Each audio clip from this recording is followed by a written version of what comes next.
Hey Kevin, how are you, honey? I just watched the I watched your video first, and then I watched the Chris Brown apology, and I agree. He really did seem sincere to me, and above else, whether he was reading or not reading or whatever the case was, the words were very well put.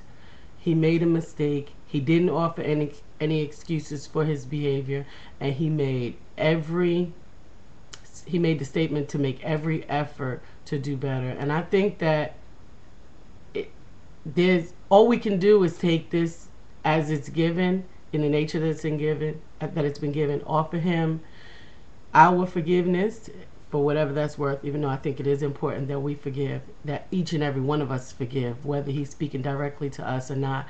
I hope that Rihanna is able to forgive him so that she can heal herself. And I just hope that this does bring some visibility to a very serious problem that affects the entire world. I think that your points were very valid, particularly with regards to the fact that putting your hands on somebody is wrong. A man and a man and a woman and a man, two women, it doesn't matter. There are circumstances in situations where, yes, rage takes over and you get aggravated. I personally used to be physically abusive. I used to be very abusive. Fortunately, not to my husband, but in prior relationships, physically abusive to the point that even though I'm rather small in size, I'm only 4'11", and everybody that I ever dated was probably 6'3", 6'4", or better, whatever. But I was very physically abusive, and I realized that I was taking out a lot of anger on them that didn't have anything to do with them a lot of times, or maybe they said and did something that was a trigger or whatever. But I mean, I went out of my way to make sure that I made an impact, and I was trying to hurt them.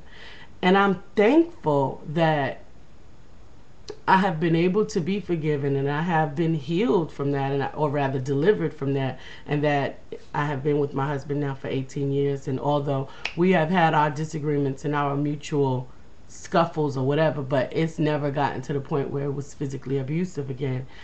And so people can, I say that to say people can change. I mean, I used to go all out. It was not pretty. And I'm not saying it as a brag. I'm saying it as someone who's come from so far to, from one point, from one place to another place, because that was 20 years ago, and I was about his age. I was about 20 something then. Imagine if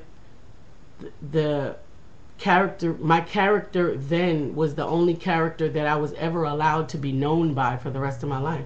You have to get to the point where you can be forgiven, and where you can move on, and you can grow in your character and grow in your ways, and hopefully grow into a better person. I think he has a really good foundation in his parents, and in his mother and his minister, and hopefully he will do well in the future, and we wish him the best. Thank you, Kevin, for your wise comments as usual. I love you. I miss you, baby. Keep walking on the water.